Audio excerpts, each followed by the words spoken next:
Shalom alaikum Beshem Hamasya. Salam sejahtera dalam Kristus bagi saudara sekalian. Pada hari ini kita memasuki kitab 1 dan 2 Tawarik. Kita tidak akan membahas pasal detail demi pasal, mungkin hanya ada 2 sesi. Ini adalah sesi yang pertama. Mengapa? Karena isi dari kitab Tawarik itu sebagian besar merupakan sebuah pengulangan, penegasan dalam bentuk bukan lagi sebagai kitab yang berisi sejarah, tapi lebih banyak merupakan kitab yang berisi edukasi, pengajaran atau pendidikan dari kisah-kisah yang sudah disebut sebelumnya di dalam kitab Raja-Raja, kitab Samuel, ya 1-2 Samuel dan 1-2 Raja-Raja. Kitab Tawarik ini judul yang diberikan dalam bahasa aslinya, yaitu bahasa Ibrani, adalah Sefer Dibre Hayamim, atau disebut di dalam bahasa Latin Liber Paralipomenon, atau di dalam Septuaginta, atau di dalam bahasa Yunani disebut Biblion Paraleipomenon. Nah, saudara-saudara yang terkasih, kalau kita melihat sebelum kita masuk dalam tema-tema yang saya tekankan dalam sesi pertama ini adalah peristiwa dari peristiwa yang dicatat dalam kitab terakhir dari 2 Tawarik itu adalah mengenai dekrit dari Raja Kores Agung dari Persia ketika dia menaklukkan Babel, dan kemudian pada tahun 539 itu mengeluarkan dekrit yang berisi pembebasan semua tawanan Babel pulang ke negeri-negeri mereka semula. Dan sekalipun dalam prasasti yang dikeluarkan oleh Raja Kores Agung yang dikenal dengan prasasti Silinder Kores Agung, tidak dicatat secara khusus nama Israel, tetapi ada penegasan bahwa semua bangsa-bangsa yang dulu ditawan dalam pembuangan Babel itu dikembalikan ke negara mereka masing-masing, dan mereka diizinkan untuk membangun bait suci bagi Tuhan atau dewa mereka masing-masing. Nah, karena kitab Tawarik itu ditulis dengan memuat peristiwa setelah tahun 539, maka pastilah kitab ini ditulis setelah era pulangnya bangsa Yehuda dari pembuangan Babel. Jadi pembuangan Babel itu diawali pada saat Raja Nebukadnezar menghancurkan Yerusalem, merusak bait suci yang dibangun oleh Raja Salomo pada tahun 586. Dan tahun 586 sebelum Masehi sampai tahun 539 sebelum Masehi, bangsa Yehuda, artinya yang berpusat di Yerusalem, itu mengalami pembuangan Babel, dan setelah keluarnya dekrit Kores Agung itu mereka diizinkan pulang ke rumah mereka masing-masing. Pulang ke negeri mereka masing-masing.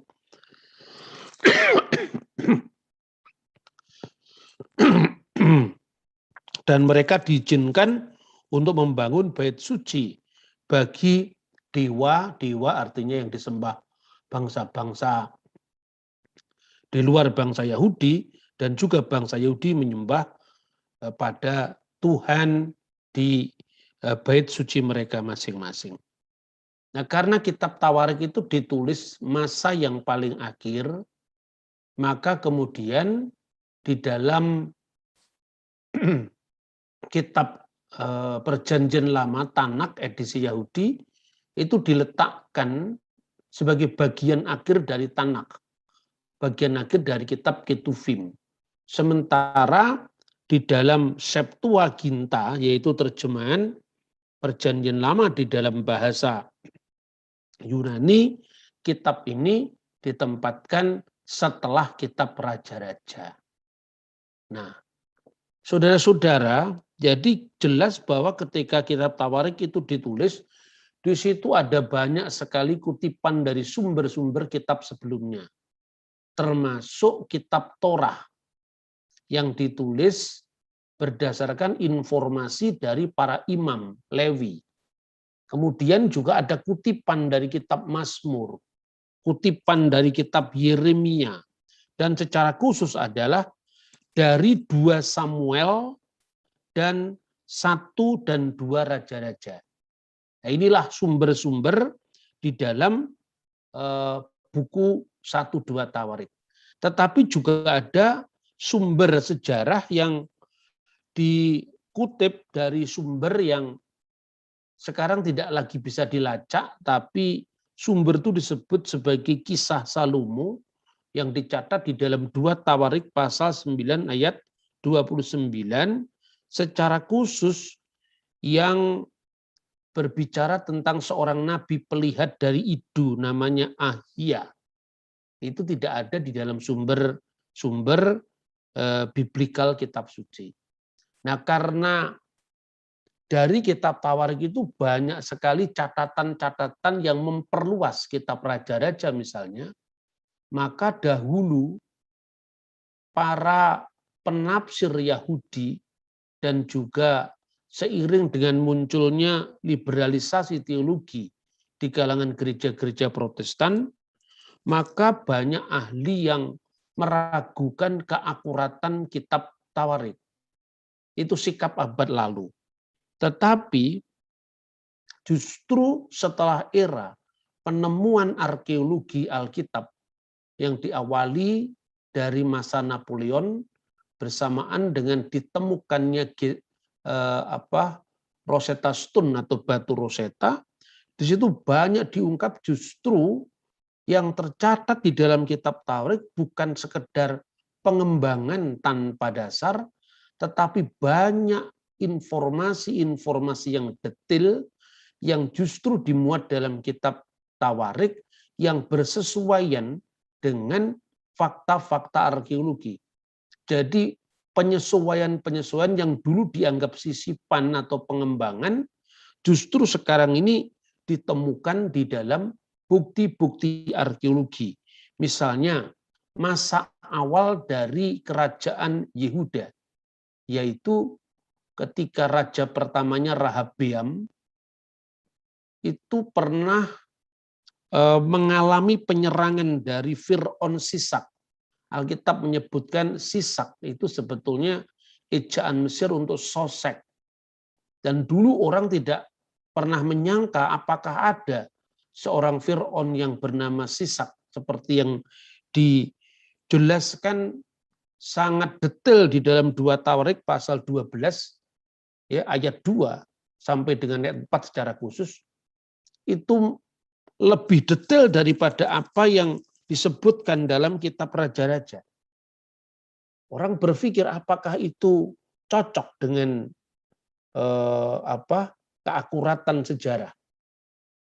Nah, ternyata dengan ditemukannya portal Bubastite di kuil Karnak.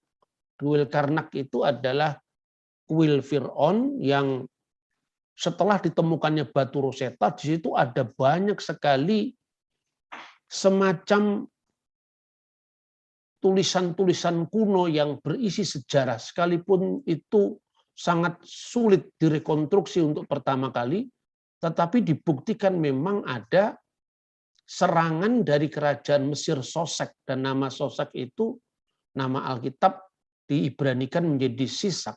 Itu ternyata ditemukan dalam portal Bubastite yang ditemukan di Karnak, yaitu di kuil-kuil Karnak. Bahkan di situ ada ungkapan Yad HaMelech yang oleh Francis Champollion diterjemahkan sebagai King of Yehuda, Raja Yehuda. Yang dimaksudkan di sini adalah putra Salomo Rehabeam. Meskipun sekarang ini banyak ahli yang kemudian meragukan bacaan itu, mereka membaca misalnya Yad HaMelech, tangan sang raja. Tetapi keseluruhan konteks dari portal Bubastite itu justru menunjukkan tentang tawanan Sosek atas kota-kota di wilayah Israel atau Yehuda. Jadi apakah Yad HaMelech itu dibaca Yuda HaMelech atau Yad HaMelech itu tidak mempengaruhi fakta dasar bahwa Fir'aun Sosek pernah menaklukkan kerajaan Israel di sebelah selatan. Lalu juga informasi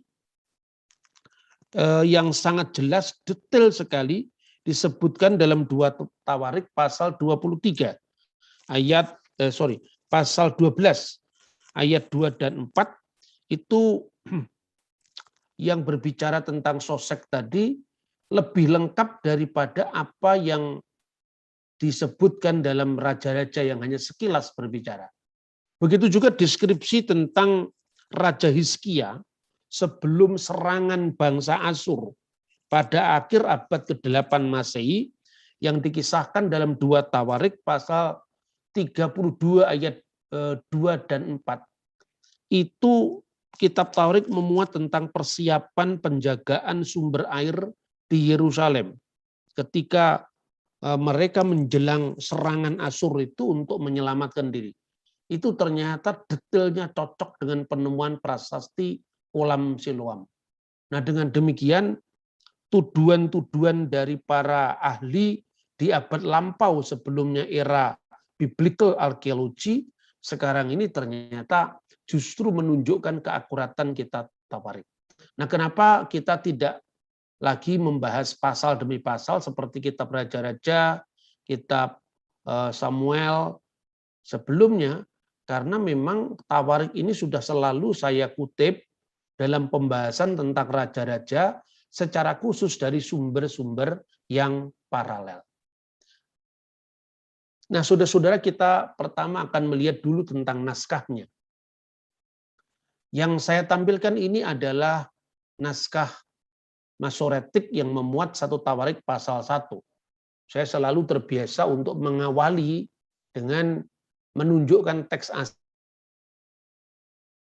aslinya dari manuskripnya dan kemudian kita akan mencocokkannya dengan edisi cetaknya. Ini menunjukkan bahwa selama ribuan tahun Alkitab disalin, diterjemahkan, bahkan dikatalog, ada perbedaan-perbedaan atau varian teks, tetapi itu hanya sekian persen kecil yang sama sekali tidak mengubah makna, bahkan dengan melakukannya metode kritik salinan yang sekarang sangat berkembang dalam studi tentang kitab suci, itu justru menunjukkan bahwa tidak pernah ada tradisi penyeragaman teks Alkitab yang dianggap tidak cocok kemudian dibakar, itu sama sekali tidak ada.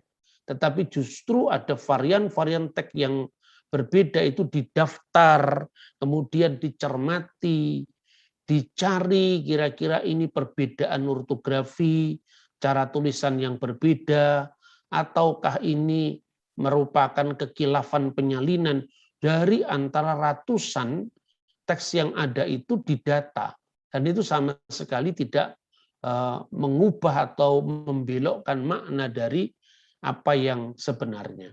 Jadi dari 3 kolom sebagaimana yang biasa dalam catatan teks-teks kuno, ya, itu pada kolom pertama itu awal dari 1 Tawarik pasal 1.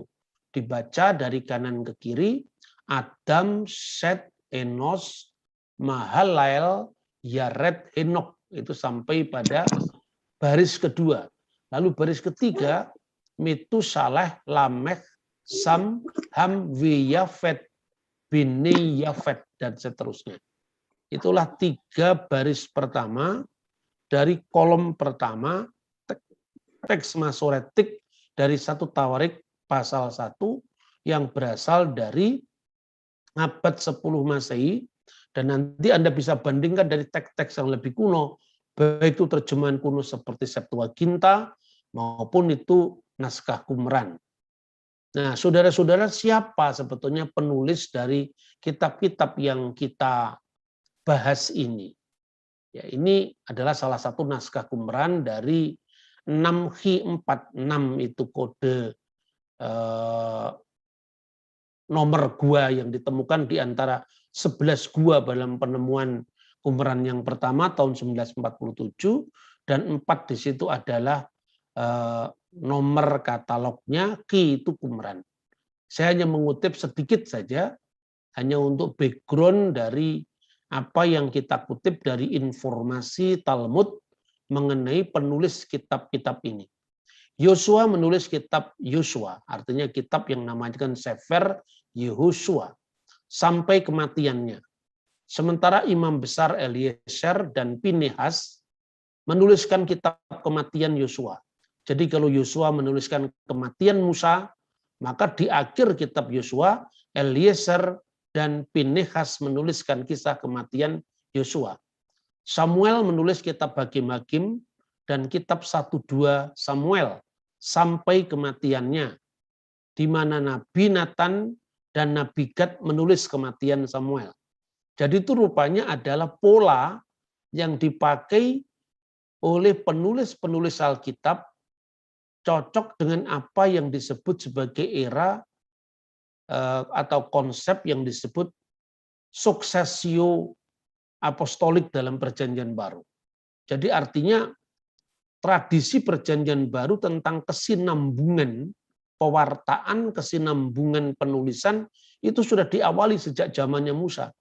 Jadi Musa menulis kitab Ulangan sampai sebelum dia mati, setelah dia menumpangkan tangannya di atas Yosua, Yosua juga melanjutkan karya Musa, termasuk karya editing terakhir kitab Taurat yang menulis kematian Musa dalam kitab Ulangan pasal 34 mulai dari ayat 5. Kemudian ketika Yosua meninggal, dia menulis kitab Yosua sampai sebelum dia mati, dan kematian Yosua itu ditulis oleh imam besar Eliezer dan Pinehas. Begitu juga Samuel menulis 1-2 Samuel sampai kematiannya, dan kematiannya ditulis oleh Nabi Nathan dan Nabi Gad. Nah, begitu juga kitab Raja-Raja ditulis oleh Nabi Yeremia, itu menurut catatan para rabi. Kemudian di dalam Baba Batra 14b kita bisa mencatat seperti ini. Yeremia menulis bukunya sendiri, kitab Raja-Raja dan kitab Ratapan. Hizkia dan rekan-rekannya menulis kitab-kitab yang sebagai pengingat mereka tulis dengan aksara Yod, Mim, Sin, Kof, Yesaya, Amsal itu Misele, Hidung Agung, ya, itu Sir Hasirim maka diberikan kode Sin, Pengkhotbah Kohelet diberikan kode Kof. Anggota majelis besar menulis buku-buku yang sebagai pengingat dengan huruf Kof, Nun, Dalet, Gimel. Itu singkatan kode untuk Yehezkiel, lalu 12 nabi kecil, kemudian Daniel, Dalet, kemudian Megillot Esther yang digambarkan dengan Gimel. Ezra menulis bukunya sendiri dan silsilah kitab Tawarik sampai masanya. Jadi kitab Tawarik itu ditulis oleh Ezra. Karena apa? Karena sudah memuat tentang pulangnya bangsa Yehuda dari pembuangan Babel. Lalu komentar Gemara.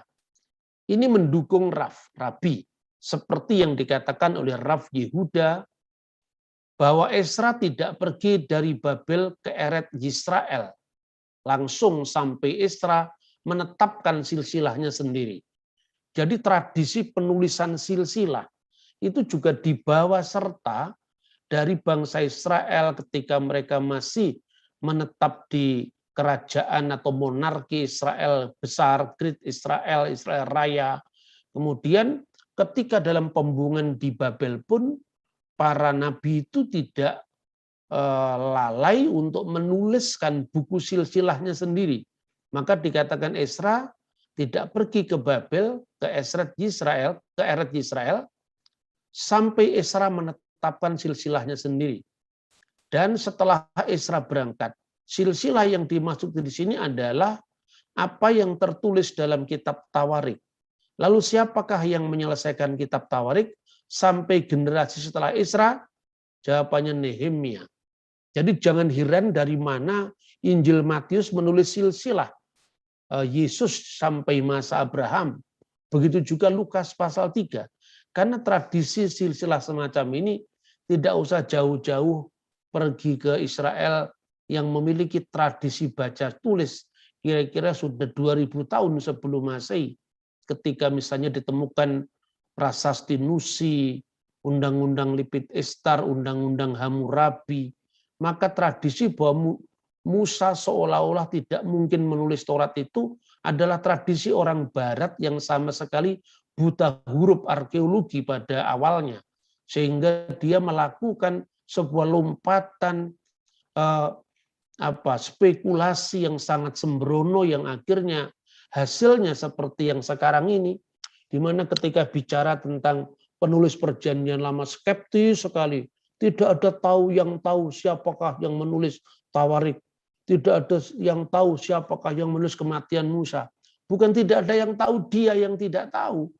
Karena ketika sejarah itu tidak memiliki sumber yang disebut primer yang berasal dari zamannya sendiri, tentu itu adalah sumber berikutnya yang bisa dibangun di atas catatan-catatan paralel sekalipun itu tidak langsung merujuk pada pembahasan kitab itu.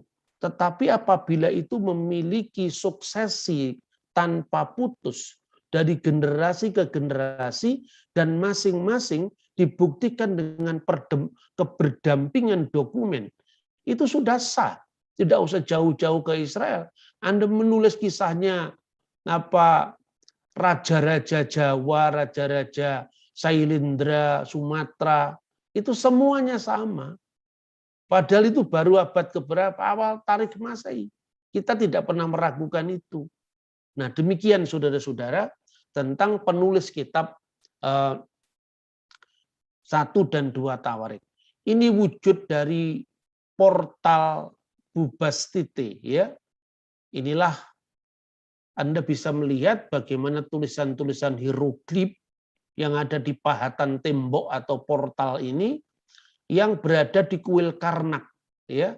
Dulu waktu saya masih kuliah di Mesir, ketika musim panas, saya selalu kalau nggak salah 2 kali saya pergi ke tempat ini sambil saya membaca kamus hieroglif Inggris, lalu saya belajar mengeja satu demi satu, meskipun sekarang udah banyak yang lupa. Tetapi dulu waktu saya masih di sana ya rasanya bisa juga saya baca. Sekarang karena sudah tidak pernah dipraktekkan, ya, untuk mengulangi lagi bisa, tidak sulit, tetapi memang harus konsentrasi khusus. Jadi tiba-tiba kalau saya pulang ke Indonesia, kemudian saya nulis Undang-Undang Majapahit, itu orientasi saya belajar ke bahasa Jawa kuno di Udayana. Baru ini kemudian tidak lama nggak saya buka-buka lagi. Nah, setelah membaca kitab Tawarik ini ingat kembali tentang portal Bubastite. Memang tidak ada habis-habisnya ketika kita belajar bahasa kuno karena native speaker-nya sudah menjadi masuk ke liang lahat semua, yang ada hanya prasasti-prasasti bisu ini. Itulah yang menghidupkan imajinasi kita untuk melayang ke ribuan tahun yang silam. Dan batu-batu ini seolah-olah berbicara kepada kita apabila kita menaruh hati, menaruh pikiran, memori kita, dan imajinasi kita mengembara jauh ke masa silam, ya, ketika ingatan-ingatan manusia sudah ditelan oleh kelam kabut kelupaan masa lalu yang panjang itu. Nah, inilah satu teks yang dicermati oleh Jean Francis Champollion, penemu dari huruf hieroglif ini. Dan Anda bisa membaca ungkapan Yehuda pada aksara hieroglif. Itu kalau ditulis di dalam huruf Ibrani paralel dengan huruf Yod, kemudian Dalet, He, Mim, Lamed, dan Kaf. Kalau Jempoliong membaca itu adalah Yuda Hamelek, Raja Yehuda. Tapi rupanya huruf Yod dan Dalet itu oleh banyak arkeolog modern dibaca Yad, tangan sang raja. Karena di situ mungkin tidak lazim menggunakan kata Yod dan Dalet dengan Yuda, karena Yuda itu ejaan Juda, itu bahasa Inggris ya, atau bahasa Prancis. Nah, itu salah satu alasan. Tetapi kalau Anda melihat di situ ada deskripsi-deskripsi tentang kota-kota di Palestina yang ditaklukkan oleh Raja Sosak itu, atau Sisak dalam Alkitab. Untuk menajamkan imajinasi kita, saya ingin kutipkan catatan dari Jean-Francois Champollion, seorang Perancis ini. Dia mencatatkan kesannya pada bukunya, mengatakan demikian, di istana yang indah ini, aku mengamati gambar sebagian besar Fir'aun tua yang dikenal karena perbuatan-perbuatan besar mereka. Kita melihat orang-orang melawan musuh dari Mesir dan kembali dengan kemenangan di tanah airnya. Kampanye lebih jauh dari Ramses dan Sesotris. Itu ejaan dari penguasa dari Triad Teban, yaitu Amon, Mud, dan Konsu, yang mengalahkan 30 negara yang ditaklukkan. Dan di antara saya menemukan sebagian secara penuh, yaitu Raja Yehuda. Maksudnya Yerobeam.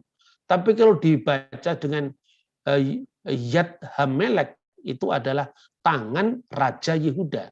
Tangan Raja orang-orang Yahudi, karena di situ ada deskripsi tempat-tempat yang merujuk kepada daerah kekuasaan Rehabeam. Ini sesuai dengan komentar dalam 1 Raja-Raja pasal 14 yang menceritakan keberhasilan kedatangan dari Fir'aun Sesotris ke Yerusalem. Identitas yang telah kita bangun antara Sosek Mesir dengan Sesotris dari Maneto dan Sis adalah sama dengan Sisak dari Alkitab, telah dikonfirmasi dengan cara yang sangat memuaskan. Ini catatan penemu dari huruf hieroglif itu sendiri.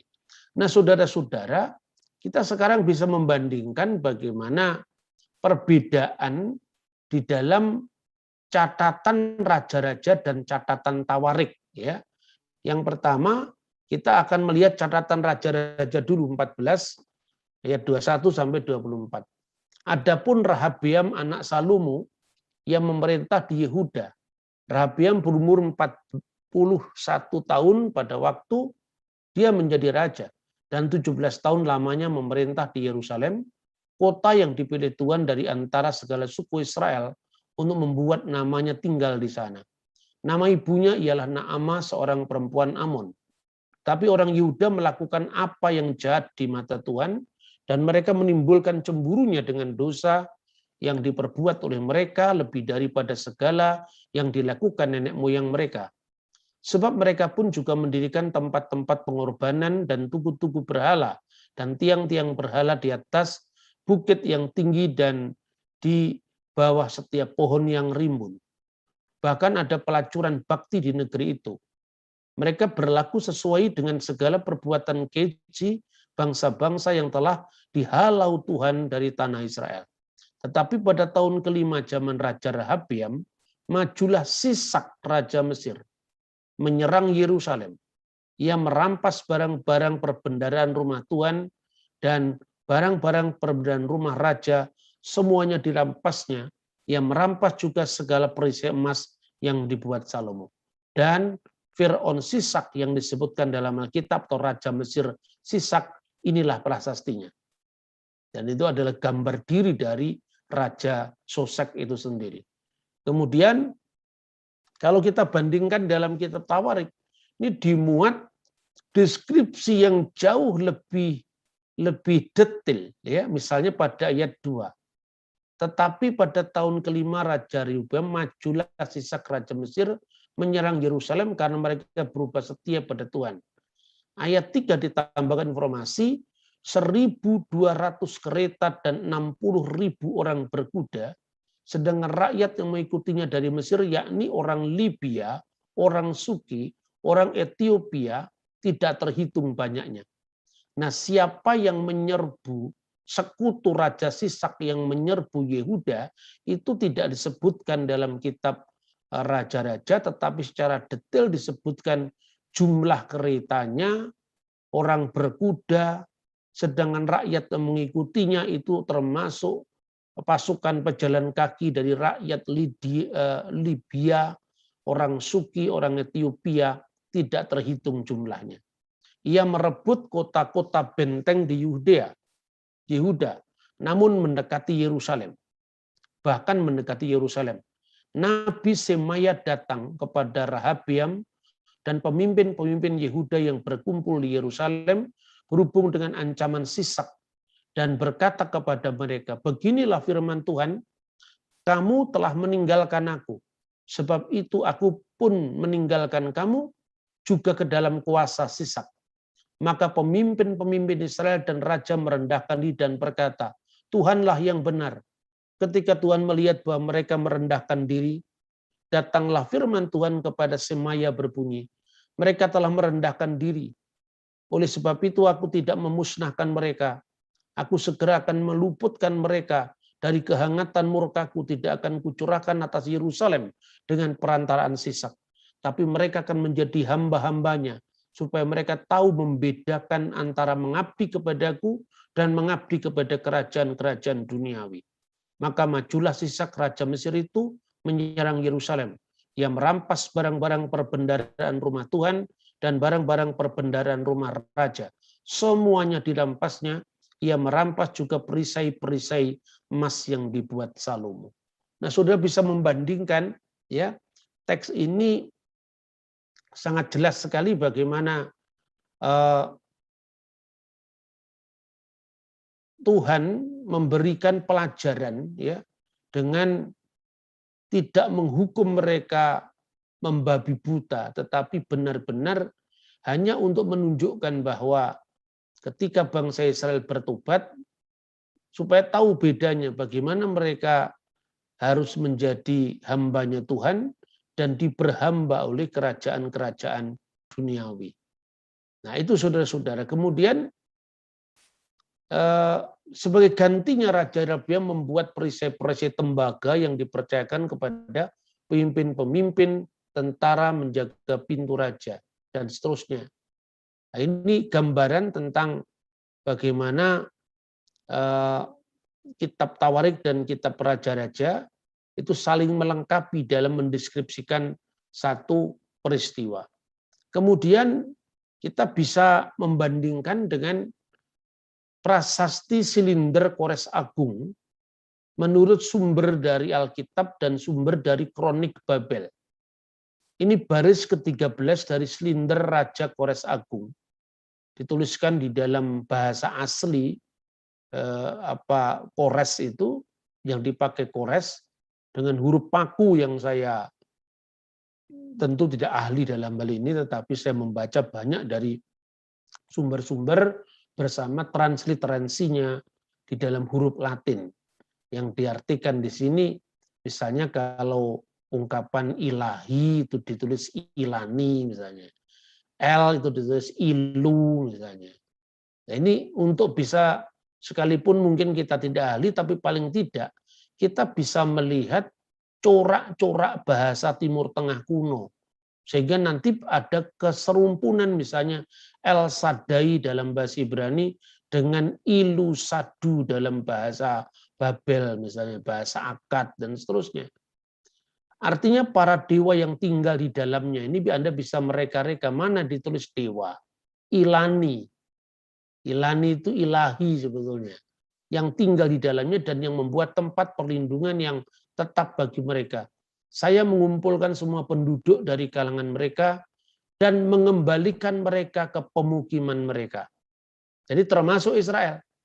Maka dalam catatan Esra pasal 1-2, beginilah perintah Kores Raja Persia, segala kerajaan di bumi telah dikaruniakan kepadaku oleh Tuhan Allah semesta langit. Nah, ungkapan Tuhan Allah semesta langit itu tentu adalah ungkapan Ibrani.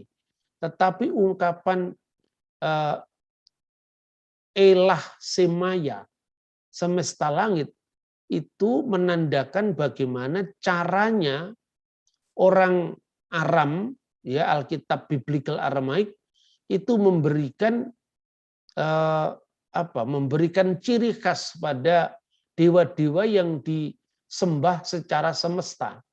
Jadi misalnya kalau dia merujuk kepada dewa-dewa itu, misalnya disebutkan Elah, ya Elah atau ungkapan dari jamaknya Elahin dalam bahasa Arab. Kalau Elahin itu disebut untuk menyebut Ilani atau dewa-dewa dalam makna pagan. Tapi ketika dia menekankan kekudusan Tuhan Israel, dia menyebut dengan Elah Elahin, ilah segala ilah. Nah, ini bisa dilacak dan itu sangat menarik ketika Alkitab berbicara tentang sosok Nabi Umot Ha'olam, Nabi bangsa-bangsa yang dalam Talmud jumlahnya 7 itu. Ketika dia menyebut misalnya Bileam bin Beor, nah dia menyebut Tuhannya dengan ungkapan Aram juga, dan itu prasastinya Bileam bin Beor itu ditemukan seperti yang pernah kita bahas kemarin. Nah, ia menugaskan aku untuk mendirikan rumah baginya di Yerusalem yang terletak di Yehuda. Nah, ini dikonfirmasi oleh silinder Kores Agung ketika Kores Agung membebaskan tawanan Babel tahun 539 sebelum Masehi. Nah, ini juga adalah catatan yang sangat cermat dari Kitab Tawarik tentang saluran air yang dibangun yang disebut saluran kolam Siloam, ya. Saluran air di zaman kuno yang menghubungkan mata air Gihon ke daerah kolam Siloam. Saluran ini juga menyalurkan air ke sejumlah taman-taman yang menghadap ke lembah Kidron. Terowongan yang dibangun oleh Hizkia ini ditemukan kembali oleh pakar Alkitab Amerika Serikat namanya Edward Robinson tahun 1838. Kalau saudara mengunjungi Israel, kemudian Anda masuk ke lorong Bait Suci yang diheboh-hebohkan katanya itu akan mengganggu keseimbangan Baitul Maqdis atau bukan Baitul Maqdis, Dome of the Rock, ya, kubah karang yang berdiri di atas Masjid Umar itu. Padahal itu sebetulnya terowongan tembok barat itu terletak di luarnya, jadi tidak di bawahnya pondasinya Al-Aqsa dan Dome of the Rock. Dan di bawah itu kalau Anda melihat itu masuk dalam ruangan, nanti tembusnya lagi sampai di apa yang dikenal dengan Benteng Antonia. Nah, di situ ada tulisan-tulisan antara lain itu ditandai ini Edward Robinson 1838. Jadi banyak sekali peninggalan-peninggalan Robinson itu yang dilacak di dalam eksplorasi arkeologinya itu ditandai dalam setiap jejak penemuannya. Dan ini arkeologi Israel itu memang sangat-sangat detail dalam menentukan situs-situs yang tertulis dalam Alkitab, karena orang Israel, para arkeolog mereka kalau bertugas ini tidak demi uang, tapi lebih dilandasi oleh cinta tanah air yang sangat tinggi. Beda dengan bangsa kita. Bangsa kita dengan penemuan foto satelit tentang pusat kerajaan Majapahit di Trowulan, itu pun orang lebih suka mendirikan balai arkeologi yang kantornya sudah balai arkeologi atau apa itu yang sudah dibangun, sekalipun mungkin adalah foto satelit itu tempat yang sangat penting, itu nggak diraukan karena lebih eman dengan bangunan baru ketimbang situs arkeologinya. Padahal kalau di negara-negara Timur Tengah, kalaupun di situ ada gedung yang sudah mapan berdiri, itu kan diambrukkan untuk bisa lebih menghargai sejarah yang terkandung dalam lapisan-lapisan tanah yang sudah berusia ribuan tahun tadi.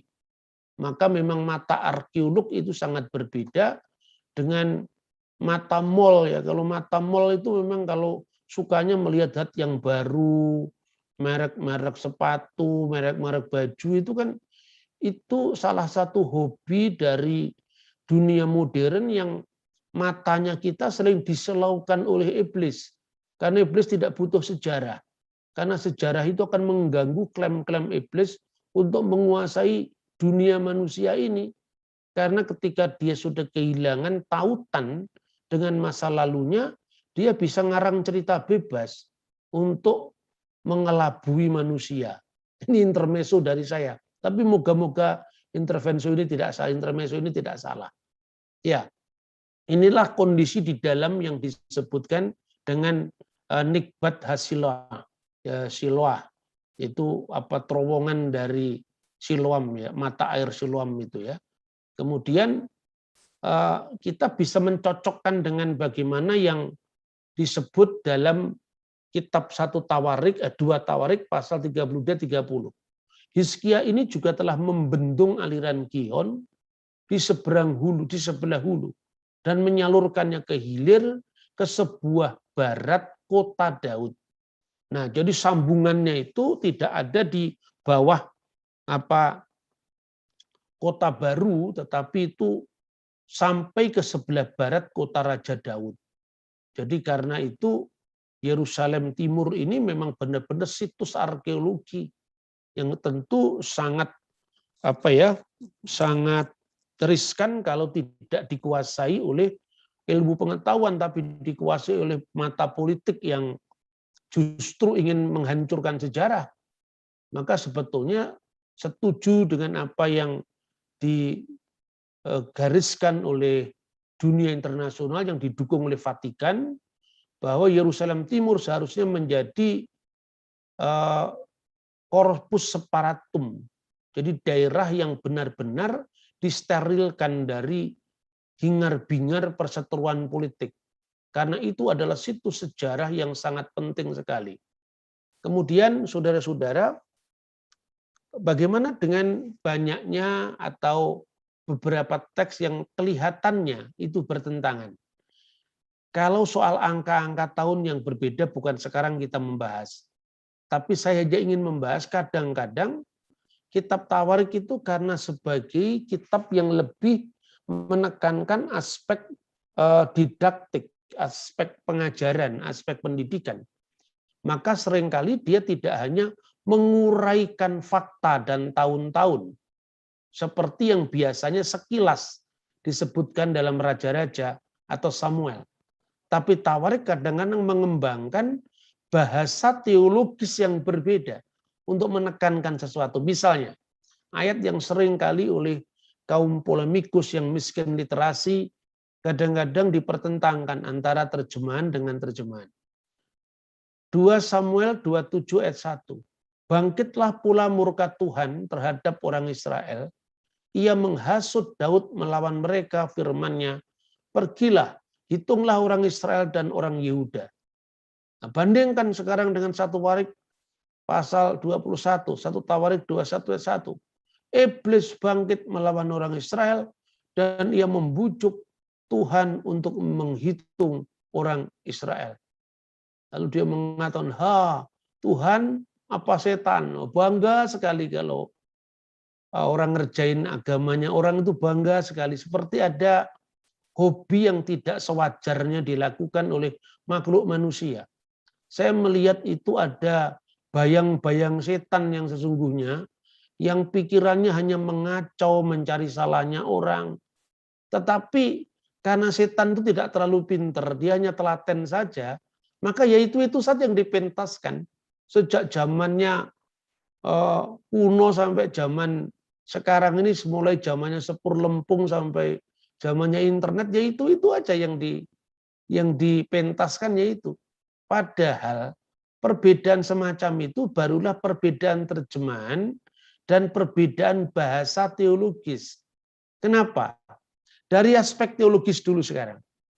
Bila Satan memang bermakna iblis, itu juga tidak masalah. Sebab Tuhan satu-satunya penguasa tunggal. Nah, saya berikan contoh. Ketika kitab Ayub mencatat, iblis baru jalan-jalan di muka bumi, lalu dia menghadap Tuhan, dan Tuhan bertanya, apa kamu sudah melihat hambaku Ayub? Sudah, betapa dia saleh, kira-kira seperti itu. Ya mesti saja, dia ada fasilitas dari Tuhan, coba lepas fasilitasnya. Ya, lakukanlah, tapi sayangkanlah nyawanya. Segala peristiwa yang kumelip di jagat raya ini, tidak ada yang lepas dari kendali Tuhan. Karena Tuhan itu adalah penguasa, satu-satunya aktor kehidupan. Aktor segala aktor hanya Tuhan. Ini mudah aja kalau ada mengatakan, seorang laki-laki dan perempuan berbuat khilaf. Lalu mereka jatuh ke dalam sebuah perzinahan. Lalu kemudian setelah semuanya dilakukan, mereka menyesal. Terus kemudian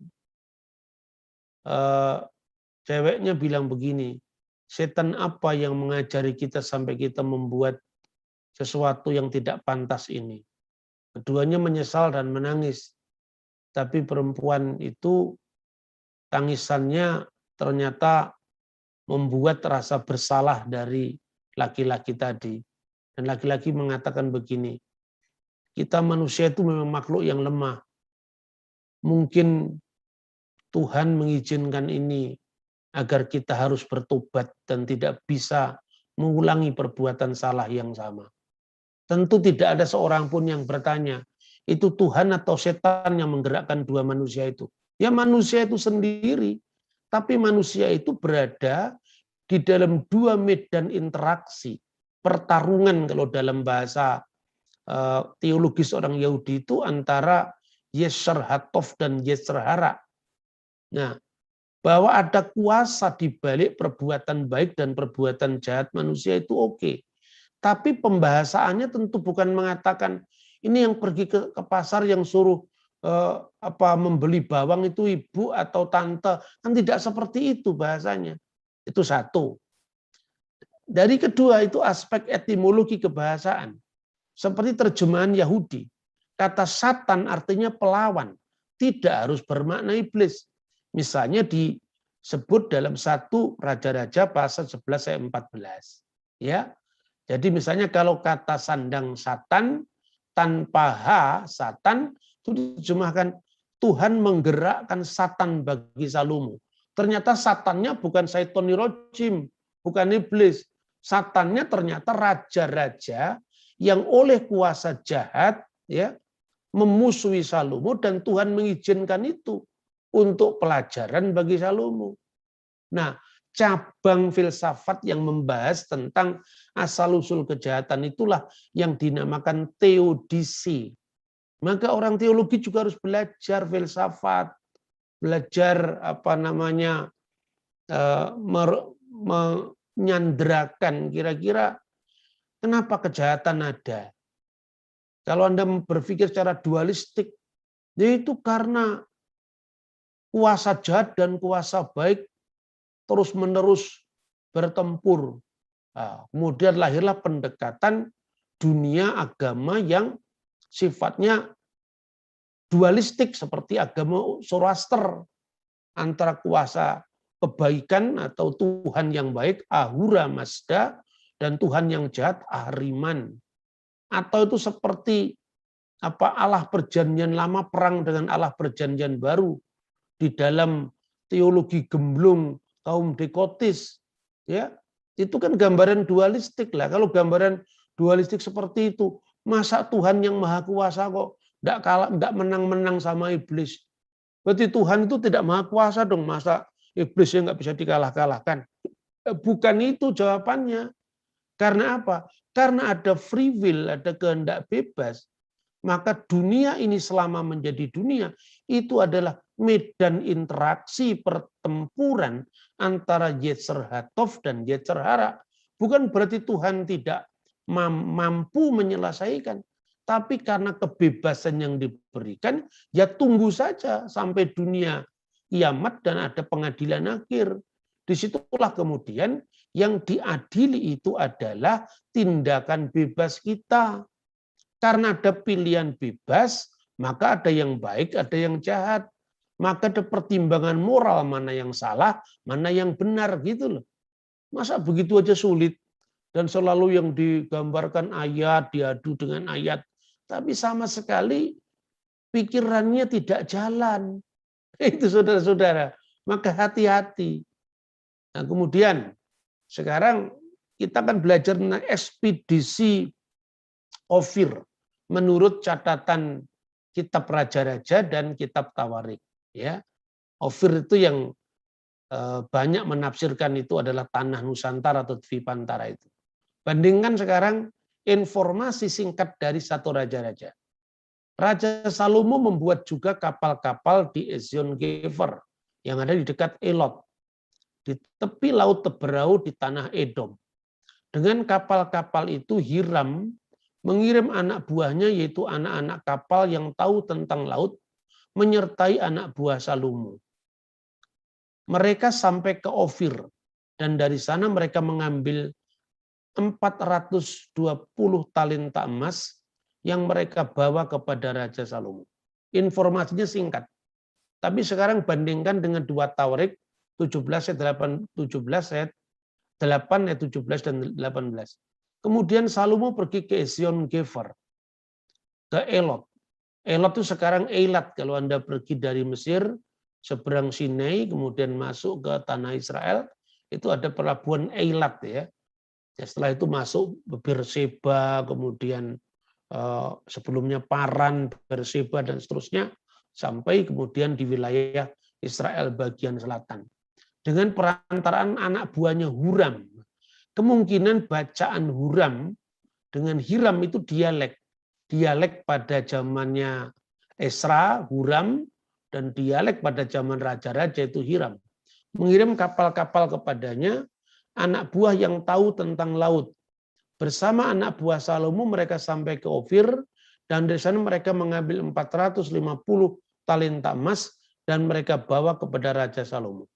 Tapi kemudian ada tambahan informasi dalam ayat 21. Sebab Raja mempunyai kapal-kapal yang berlayar ke Tarsis bersama-sama dengan orang Huram, dan sekali 3 tahun kapal-kapal Tarsis itu datang membawa emas dan perak, serta gading, juga kera dan burung merak. Nah, perhatikan di sini sampai 2 Tawarik itu mencatat tentang lamanya, yaitu 3 kali setahun kapal-kapal Tarsis itu membawa emas dan perak. Nah, ini menunjukkan sekali dalam 3 tahun berarti apa? Perjalanan yang dibutuhkan ke Ofir itu memakan waktu 3 tahun dengan bongkar pasang kapal. Kalau Ofir itu adanya di India hanya kira-kira setahun. Maka kalau waktunya sampai 3 tahun, itu tentu logikanya Ofir itu adalah daerah yang kira-kira jauhnya 3 kali lipat daripada jauhnya Ofir yang selama ini diduga adalah India sampai ke Elot. Makanya kalau Ofir itu adalah tanah Sumatera, itu saya kira tidak terlalu sulit apabila kita membandingkan dengan peta-peta navigasi pada masa-masa sebelum Masehi. Nah, setelah ekspedisi Salomo yang pertama itu berhasil membawa emas dari tanah Ofir, yang secara keren saya terjemahkan ekspedisi Nusantara kembali. Nah, itu kembali mau dilakukan di zaman Raja Yosafat. Tapi 1 Raja-Raja 22-48 mencatat bahwa Yosafat membuat kapal-kapal Tarsis untuk pergi ke Ofir mengambil emas, tapi kapal-kapal itu tidak jadi pergi ke sana sebab kapal-kapal itu pecah di Ezion Geber. Nah, kita akan bandingkan ekspedisi Nusantara kembali ini di zaman Raja Yosafat yang berkuasa antara tahun 869 sampai 844 sebelum Masehi antara kitab Raja-Raja dan kitab Tawarik. Sekarang kita bisa bandingkan bagaimana informasi dari kitab Raja-Raja, ini sorry, bukan kitab Tawarik, yang sebelah kiri itu kitab Raja-Raja ya, saya sorry. Bisa dikoreksi sendiri nanti ya.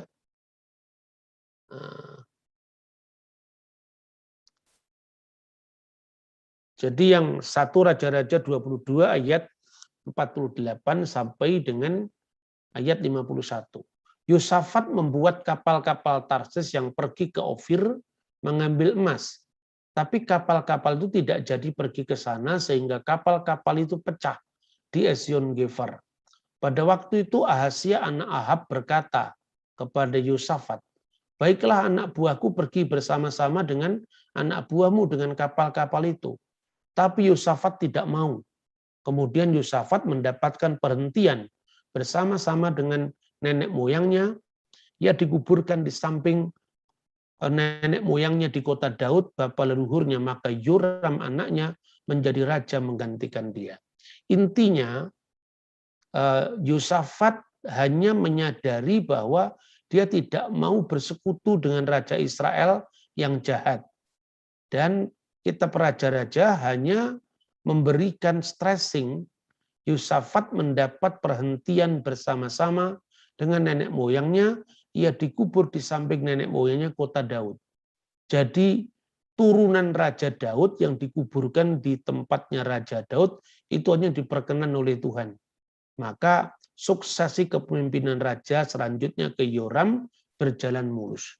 Bandingkan dengan catatan ekspedisi yang sama dalam 2 Tawarik pasal 20 ayat 35 sampai 37 dan pasal 21 ayat 1. Kemudian Yosafat raja Yehuda bersekutu dengan Ahazia raja Israel yang fasik perbuatannya. Ia bersekutu dengan Ahazia untuk membuat kapal-kapal yang berlayar ke Tarsis. Kapal-kapal itu dibuat mereka di Esion Gefer. Tetapi Eliezer bin Dodawa dan Marissa bernubuat terhadap Yosafat katanya, karena engkau bersekutu dengan Ahazia, maka Tuhan akan merobohkan pekerjaanmu. Lalu kapal-kapal itu pecah dan ia tak dapat berlayar ke Tarsis. Jadi rupanya ada informasi yang tidak ada dalam 1 Raja-Raja. Pertama, teguran Tuhan lewat Eliezer bin Dodawa ini tidak muncul dalam tulisan kitab Raja-Raja. Makanya memang kitab Tawarik itu lebih detail karena akan menjadikan peristiwa-peristiwa itu bukan telanjang sebagai peristiwa dan angka-angka tahunnya, tetapi memberi makna teologis. Jadi peristiwa itu ditarik pelajaran apa, maka detailnya lebih lengkap. Kemudian kalau di dalam Raja-Rajanya mengatakan kapal itu pecah di Esion Gefer, tetapi sebelum pergi ke Ofir itu ada deskripsi, rupanya di sini ada persekutuan antara Tarsis dengan Raja Yosafat. Nah, Tarsis itu letaknya dekat Libanon, tidak lagi langsung ke timur. Makanya gambarannya lebih detail. Kemudian Yosafat mendapat perhentian bersama-sama dengan nenek moyangnya dan dia dikubur di samping nenek moyangnya di kota Daud. Maka Yoram anaknya menjadi raja menggantikan dia. Persis dengan kesimpulan 1 Raja-Raja 22. Tetapi sebelum ada catatan tetapi Yosafat tidak mau, itu karena ada teguran dari Eliezer bin Dodawa, di mana Tuhan campur tangan sayang terhadap Yosafat dan diperingatkan, karena engkau bersekutu dengan Ahazia maka Tuhan akan merobohkan pekerjaanmu, kapal-kapal itu pecah dan tak dapat berlayar ke Tarsis. Jadi ini contoh perbedaan dalam bahasa teologis yang lebih tegas dalam kitab Tawarik, dan kadang-kadang karena ada pengembangan di situ, maka para ahli di abad lalu yang tidak terlalu akrab dengan dunia arkeologi dan lintas disiplin ilmu, maka menuduh kitab Tawarik itu tidak terlalu bernilai dibandingkan dengan kitab Raja-Raja. Nah, melalui deskripsi seperti ini saya ingin mengajak kita bersama, janganlah kita mengembangkan eksegese kecurigaan terhadap firman Tuhan. Masa firman Tuhan kok dicurigai?